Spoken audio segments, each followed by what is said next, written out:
Hey guys, so here's some quick tips on how to remove your front bumper just in case you ever have to. If you're upgrading, whatever. So there's a couple bolts you have to know how to get to. These are pretty much the last ones I would do, the two hanger bolts, because it helps you just hold on to everything while you're getting everything down. So you got the side here, right against the Fender Liner. You have one here, translate to one of these guys. This one here, up here, this top one, right there, and then you have to pull back this little shield to access this top corner one, right here.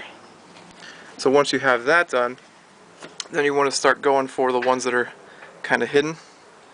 And to access these two, you notice that there's studs. You have to take off a nut, which you take off the side markers, which are just two screws, Phillips, and then you go upwards at an angle to reach these top two. And for this guy here, which is a little harder to get to, let me find my tool. It's really quick. It's just one of those ratcheting socket wrenches. One of these guys right here.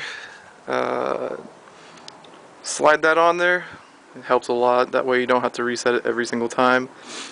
And I went through here, and you see I can get my finger on it. And that's the way I just took it off, one click at a time. Do that to both sides. The fog lights do not need to come out, of course. They're held in by the bracket behind it. But then you have little pins on the front, if you still have them. Not all of these do, because people trash them, whatever. And there's three. And they're little caps, which go onto this bar right here. And if you look at this bar, there's nothing on the top to turn. They're solid into this piece, but then on the bottom there's a nut that goes on it right here. Okay, so get that from underneath.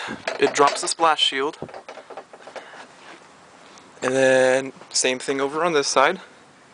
Right, and so there's one more that I'm not telling you about yet, and it's, in my opinion, I don't know, I think this one's the hardest right here.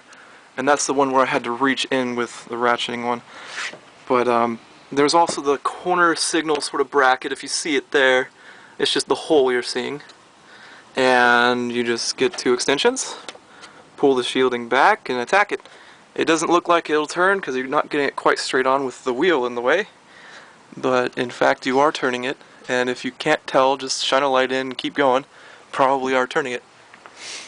So then in the end, you'll have the little bumper support ones left before being able to remove it. You just slide it forward so that it clears these two pins on both sides, and then you slide it forward till you get to about this point, right? You slide about an inch. Then you have to lift up to pull it out because there's a foam piece that it sits on. Okay? And after that, that's what you get. And here's the inside of the brackets. You guys can see those. That's the tough one. So, time to clean her up, straighten her out. You know what to do next. See you guys.